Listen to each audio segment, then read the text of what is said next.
Welcome to the Abundant Accountant Podcast. This is where accounting professionals come to learn the most efficient and powerful ways to grow their accounting firms, sharpen their sales skills, and really have a path to creating consistent increased revenue.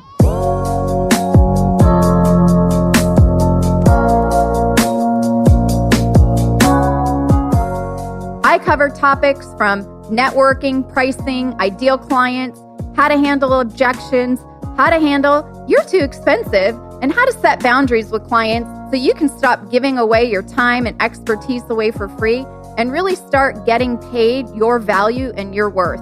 You'll learn tips and strategies and also hear personal interviews from successful accounting professionals and others in the industry. This podcast will show you exactly how to create the firm and life of your dreams full of abundance. Welcome to the Abundant Accountant Podcast. Today, we have a very special guest, and our special guest is a current client of mine. He is also a member of the California State Bar since 1999 and is a graduate from Santa Clara University School of Law and holds an LLM Master's of Law in Tax from the University of Alabama. He is a California State Bar specialist in taxation law with 20 years of tax experience. And for fun, he is a retired police officer and firefighter after a 30-year career in public service. He loves to travel and read, but before we welcome our special guest to the show, it is so crazy how many accountants and tax pros think that increasing their fees are going to result in lower revenue and losing them clients. And I'm sure discounting fees, getting as many clients as possible, sending out proposals might work. But that's for anyone who really wants to increase their firm revenue by working harder, taking on clients, and with way more struggle. But the simple fact is, my clients, they triple their base fees and get paid first and up front without ever having to chase clients down for payments again. So if you want to pull back the curtains in your firm and see where you can improve and what gaps there are, then head on over to theabundantcall.com and schedule a call with us. We'll go through step by step the parts that are missing so you can double your firm revenue. You can triple your base fees without ever having to chase down clients for payments and never having AR ever again. So once again, head on over to theabundantcall.com to schedule your call. If you are a firm owner or you're in a job with a firm on the side and ready to quit that job. So once again, theabundantcall.com. Now let's welcome our special guest, Kevin Rego, to the show. Welcome, Kevin, to the show. Thank you so much, Michelle. I'm glad to be here. I am so happy you're here. And for everyone listening, Kevin is a current student of the Abundant Accountant and has gone through our 8-week sales mastery training and has continued on with our coaching. And I'm very excited to have you here today. But before we dive into your story and things you've learned and where you were before and where you're at today, can you share with everyone a little bit about your background? Because I know you do taxes, but you're also an attorney. I am. I've been an attorney for a little over 20 years. I have a master's in law in taxation. So I've got a lot of education in the tax side, and kind of took a strange path in the tax law in that my partner and I actually started a tax preparation business 20 years ago. Mm-hmm. And it's not really the normal route for a tax attorney, but we had a small niche practice that grew, and we're still doing it today. Yeah. Well, I'm so glad that you're still doing it today, because I remember when we first spoke that you completely resented all of your clients. And I think that's changed since August of 21 at the time when we first met and completely feeling like a commodity, Kevin, and really having to justify those fees and convince clients of things that you just didn't, have the confidence to make things happen the way you are today. So I'd love it if you could share with everyone, what was the biggest challenge before you reached out for support? If you can go back in time. I know it's probably really hard to remember back then because everything's so much better now. Absolutely. Let me start by that. Absolutely. I'm so happy I'm at this place now. But yes, I can tell you it was exactly what you said. It was frustration. It was not moving forward with new ideas. It was not being paid the value of my service. It was really somewhat of a crossroad of, do I really want to continue doing this? Am I ready to just retire and be finished with this? It wasn't fun at all. Like you wanted to throw in the towel. Like laying in bed sounded a lot better. Absolutely. Absolutely. And my friends and family would ask me, why do you put yourself through this every year, as I'm tearing my hair out and frustrated with clients and frustrated with the IRS and frustrated with the way that I was managing my practice. And I knew I had to reach out and get some help. Yeah. So you reached out to me. We had a really great conversation. And I also remember one thing from our conversation was that you do tax resolution work as well as the compliance side. And I think that there were about $40,000 of missed revenue that just kept passing you by. And, we just got in the rut of doing the same old thing over and over again, probably feeling like the hamster on the wheel, just running in circles, and having the family, like you said, ask you, well, why do you keep doing this to yourself? What had you, Kevin, reach out for support and say, like, admit that you couldn't keep going this way and that you needed some help to change it? I still enjoyed, believe it or not, against my previous rant, I still enjoyed the field of tax. And I knew that I wanted to go into a different area. And you mentioned it, the resolution. So what I did was I got a bunch of knowledge. I got a mentor. I took classes. I spent a lot of money and a lot of time building up my knowledge in the resolution side. And then I stayed parked. I didn't move. Mm-hmm. I never went in that direction. I was giving away, as you said, tens of thousands of dollars of valuable information I was simply giving away by not charging for that information, just giving away my product essentially. Yeah. And being stuck, like besides doing all of the classes and getting, up to par on your technical knowledge, what did you try to fix about, the pricing and not leaving 40 grand on the table and other things? What did you try to fix prior to us actually working together? Like, what are some things that you attempted, but it just didn't really work out for you, and what frustrated you the most about it? Didn't know how to,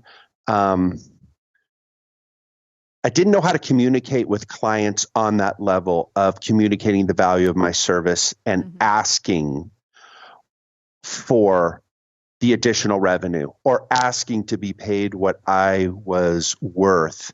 I just kind of, everything just kind of came down to the client asking, well, isn't this included in the fee? And I bet everyone listening loves that question. That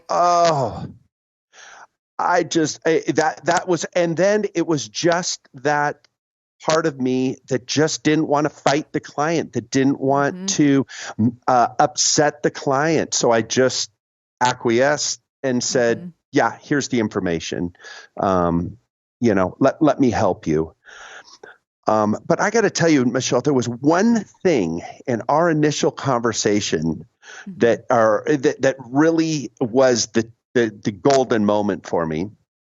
I'd love to hear it, And and I think so would everyone else, it, because I don't remember it. it still resonates with me.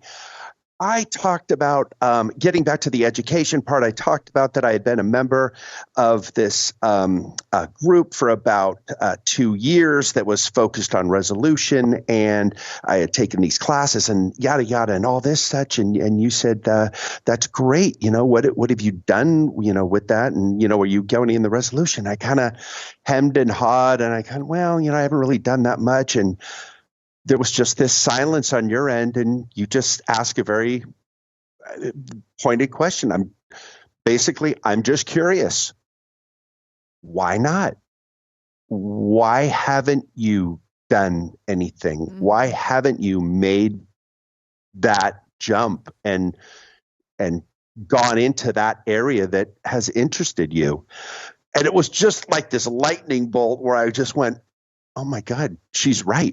Why haven't I? And I think that gets back to the confidence. I think it gets back to understanding that there's a process. It goes back to why I reached out with you to begin with. And my first words to you were, I hate sales. Yes. I don't want to be a salesman. I don't want to sell. Yeah. And it is so much different than that. That has been one of the biggest things for me. Is it's not a sales technique process. It's not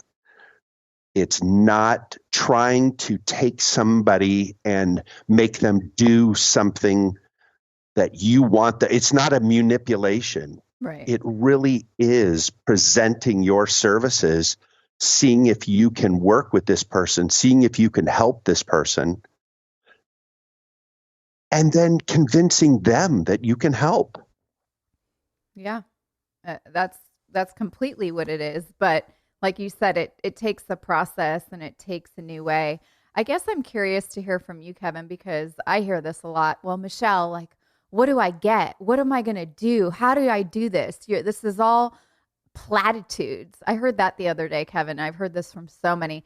You're talking in platitudes, Michelle. Can you give me the exact thing? And I'm like, well, we will be here for the next 400 hours or however many hours it takes to learn the how.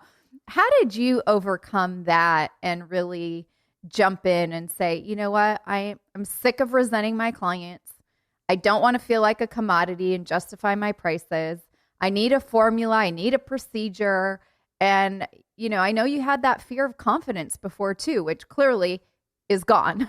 The confidence is now what you lead with, and taking that courage and taking that leap of faith to, get over the fact that you're diving in and going into a world of an unknown. How did you overcome that?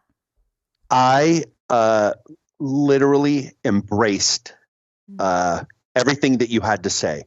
One of your other famous quotes for me was, if you want to make this all work for you, be coachable.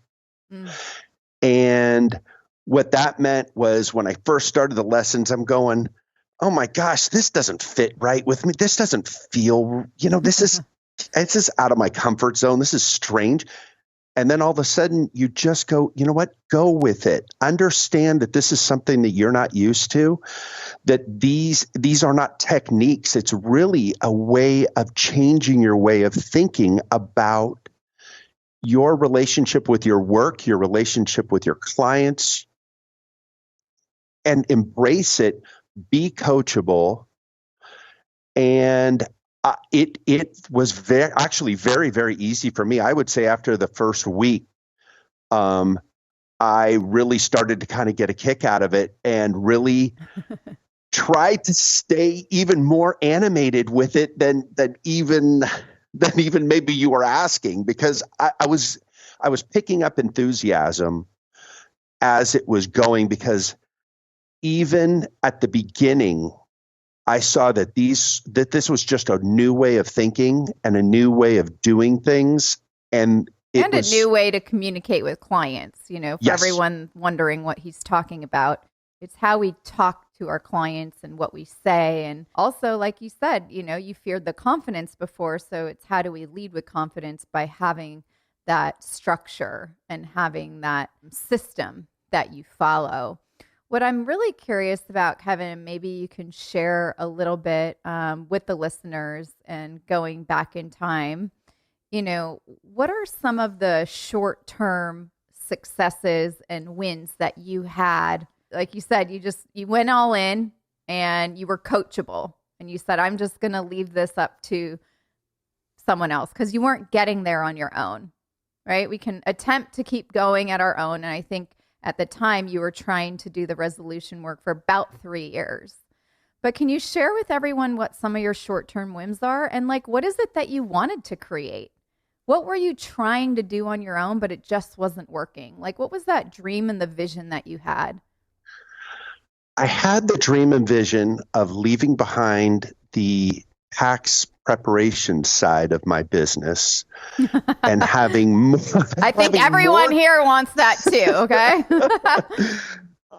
And having more time and free time and having more time to go on vacations and have more time to have other interests, whether it be during tax season or after tax season, and having an area where I felt more challenged, where the resolution side just felt more challenging because it was dealing less with the numbers and more with, again, to an extent, relationships with IRS and with franchise tax board or their state tax agency and such, and developing, learning how to work with them within this incredible bureaucracy. So I wanted more time.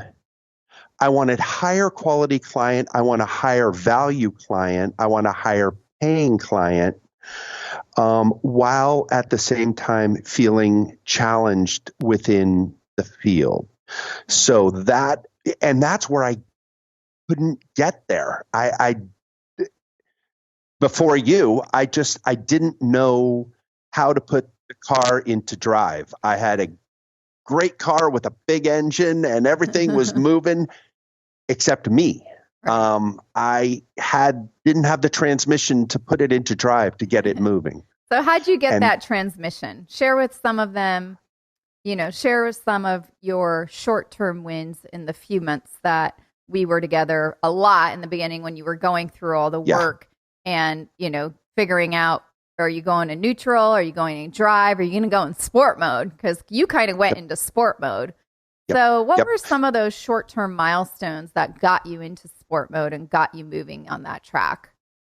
Well, if we're talking dollars, I think up to this point, just in the few months, has been an increase in revenue of about $15,000, and I think that's probably on the low side. When all and that's is only said the gain. So the revenue is higher, but that's how much extra you charged.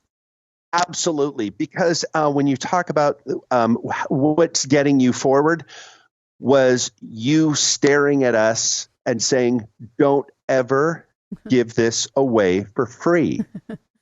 You are giving your services away. You deserve to be paid for what you do and the value of what you do. Yes. And there was exercises that you had us do that just were mind-blowing to me, that when I first started them, I was like, this is kind of dumb. I don't know.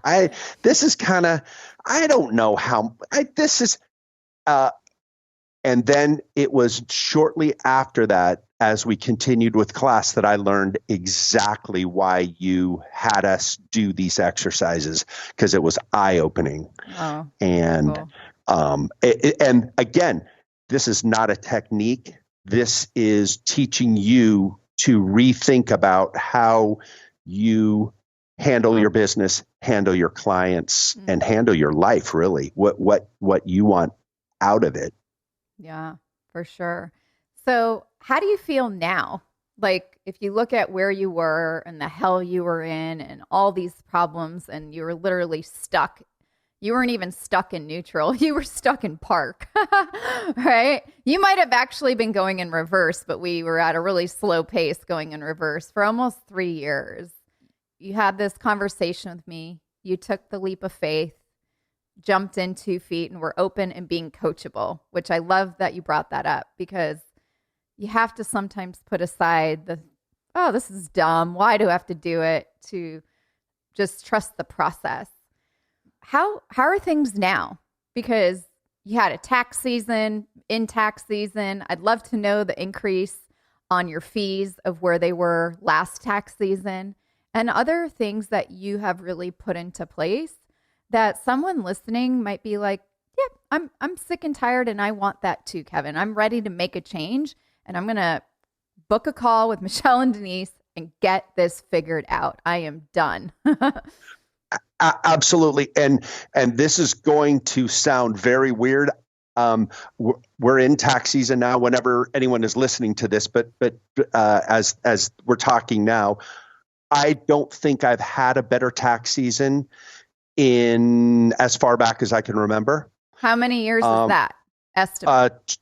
Probably, well, I've been doing them for 20 years. So probably a good that I could remember back, a good probably 10 years since I've been this excited. And it is quite simply with your help, I flat out raised my fees by 50%. I fired my PETA clients. 50% or 200%? You doubled it, right? Actually just under double.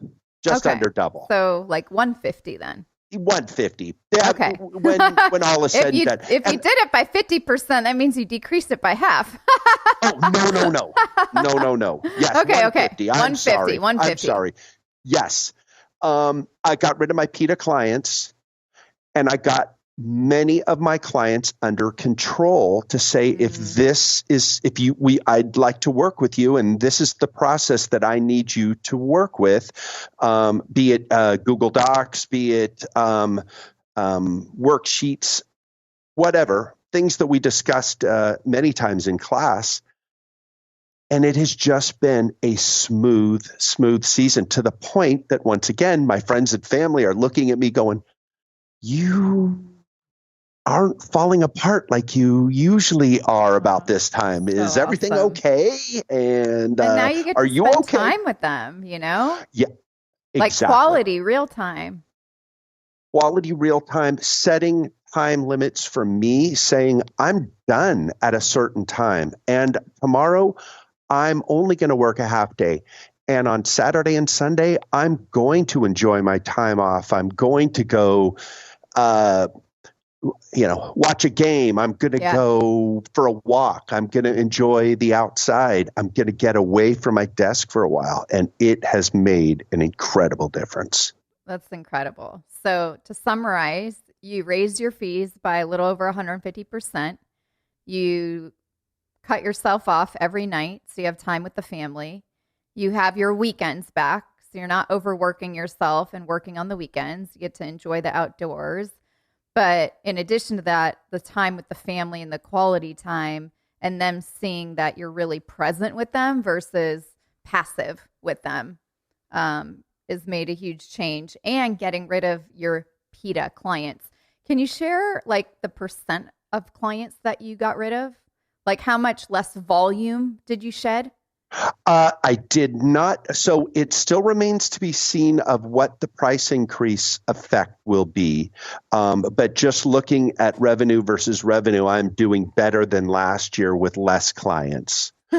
I would say my PETA clients were probably only in the neighborhood of about, 10, maybe 3 to 4%. Okay. Of clients that when I really took a look at, when I looked at my client list, I just really took a look and said, is this a person that I want to continue to work with? Is this a person that I want to spend time with, whether it be email, phone, office appointment, whatever it be? Right. Is this a person that I want to continue this business relationship with? And again, where that comes from is the confidence that I had from you and the classwork, because prior to that, I had to have this client. This person came to my door or called me or emailed me. I can't turn away a client. Right. This isn't, I can't do that. I've got to take this client, and realize that could not be further from the truth. Yeah. Love that. And I know Yeah. you had one other win that we haven't talked about yet, but you had accounts receivable before, and now you don't. And that is another big shift for you and change. Do you want to share how that went for you? Yes. And again, it came back to some of the more valuable things in that I picked up from my 8-week class with you wasn't just the process, which in itself I think was incredible, but it was the discussions that we had as a class in talking with each other, in just kind of sharing ideas and getting things out. I just lost my train of thought for a second. Could you? Yeah, it's okay. I mean, your AR was about 8,000 Yes. when we first met. It's Yes. now at 0. You collected all of it.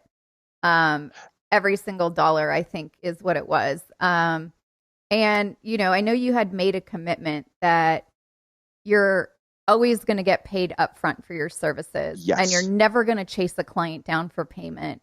And really, how has that shift been for you as a firm owner? And, I know it has contributed to the confidence that you have, but, collecting that money and having to call them, what was that experience like? It was major. And getting back to our discussions in class, I believe it was you that basically said, for all the time that you are spending chasing your clients, you're not getting compensated for that time to collect the money that they already owe you. Yeah. It is frustrating. It's demoralizing that you're having to essentially beg for money for services that you've already provided, that they've already been able to take advantage of, and you feel taken advantage of. But what really resonated with me was the time that it takes for you to continue to call or to send the emails or to send the letters. Yep. and then to keep tracking your AR so it doesn't fall through the cracks. It's just absolute a terrible waste of time. And what about the interest you didn't collect on that money either? Absolutely. Here, it's the classic. You did all the work up front, and I think that goes back to proposals. And I know you hate that word. And, I hate that word.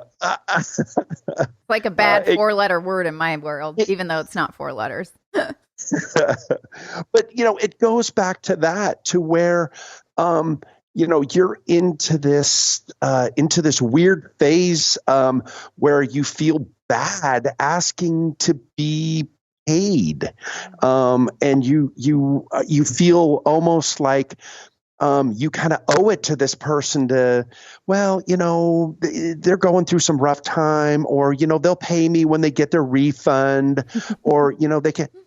No, never again. Yeah. What is that place called where you can take your check in and they give it to you, the money in advance before the money's even there? I don't know. Yes. Yeah, absolutely. The rapid refund, something or other. But even those guys are getting, astronomical fees up front. They are. That's true. That is true. They are getting paid a lot, and they are getting a piece of that check in the advance. And you're not. Right. So. Well, Kevin, thank you so much for sharing that. And I'd love to just hear, what advice would you have for someone listening today who's listening to this, has been thinking about making a change? They've been basically at an NFL game sitting in the top nosebleed zone watching the people on the field saying, I want to be there. I want to make a shift. I want to have that kind of confidence. I don't want to keep my car parked in park any longer and going reverse. I've been doing that for 3 years, and I really don't want to leave any more money on the table. And everything we spoke about today. What advice, from your point of view, from what you've learned and the changes that you've made with the effort and the work that you put in, would you want to share with someone who might be wanting to throw in the towel too, like you were before? Mm-hmm. Quite simply, call you. Quite simply. Okay. Besides, call me. Well, thank you. Because that was my solution. But quite simply, understand that there is a process. We, as accountants, as tax attorneys, as CPAs, have a very kind of view where we're very logical and we're looking at numbers and we're crunching numbers and we're making adjustments here and there. Realize that there's a whole different area within the practice management and client management that you really can explore that is going to make your practice better. Again, I say call you. If there's books if you think you can do it on your own, maybe there's books you can read, but just understand that there's a whole side of practice that involves the confidence, that involves you making positive changes within yourself and within the practice that get you to a happier life, that get you to places that you want to go, rather than just behind your computer screen. So I just encourage people to open your eyes and take a look at a process that works for you. Love that. Well, thank you, Kevin, for sharing your process and with all of the listeners today, and how, you really got out of your comfort zone and you invested in what I call transformation. The books and other things and one-off courses, I call that information. But in order to have transformation, you have to invest in human support and change. And that's where you can make a real huge difference. And this is definitely transformation, because you've transformed. You're like a transformer, Kevin. You're in sport mode in your car, getting sideline tickets almost on the field at a football game or a baseball game. I think I know you love baseball. So well, Michelle, as we close, can I just leave you with one quote that I actually came across that I just think it just kind of encompasses the entire thing. And it is by Will Rogers, that says, if you want to be successful, it's just this simple. Know what you're doing, love what you're doing, and believe in what you're doing. Mm. And I really just think that just kind of takes it to that level where just make that process change and you're going to be a lot happier. Yep. I totally agree. And keep up the great work. I cannot wait to see what another 6 months, 12 months happens to your happiness. And soon maybe Kevin will come back and tell us how he's working part-time, attending every baseball game and enjoying the family and, doubling revenue and fees next year. So thank you again, Kevin, for taking out this time to share with others who own a firm, maybe are a tax attorney, bookkeeping firm, because this applies to you. So thank you again for taking out the half an hour to share your story with others. Thank you so much, Michelle. Thank you all so much for joining Kevin and I on the Abundant Accountant podcast, for him to share his experience and his story with each of you. And if someone is listening, and if that's you, and you are terrified to increase your fees because you're going to lose clients, resulting you in lower revenue, or you are sick and tired of giving discounts, doing free work, giving away the friends and family discount, sending out a proposal or a quote and hoping that you hear back from clients, and are completely unaware of how you can triple your base fees and get paid first and upfront without ever having to chase clients down again, then I do recommend you book a call with us to have a 45-minute call so we can assess and figure out what is stopping you. We're going to go through where you're at in your firm and what is keeping you stuck, where you want to be in your firm and in your life to ensure you're paid first and upfront, avoiding all the pitfalls along the way and saving you a ton of money in the process. And on our call, we're going to go through the exact next steps you can take to double your firm revenue in the next 12 months, how you can increase your base fees, just like Kevin did, by 150%, all the way up to 300%. So you can have that time and freedom with your family and not be distracted and never have a dreadful tax season ever again. If that's you, go to theabundantcall.com and book a call with us. Once again, theabundantcall.com, and we look forward to talking to you. Have a beautiful day, and I'll see you in the next episode.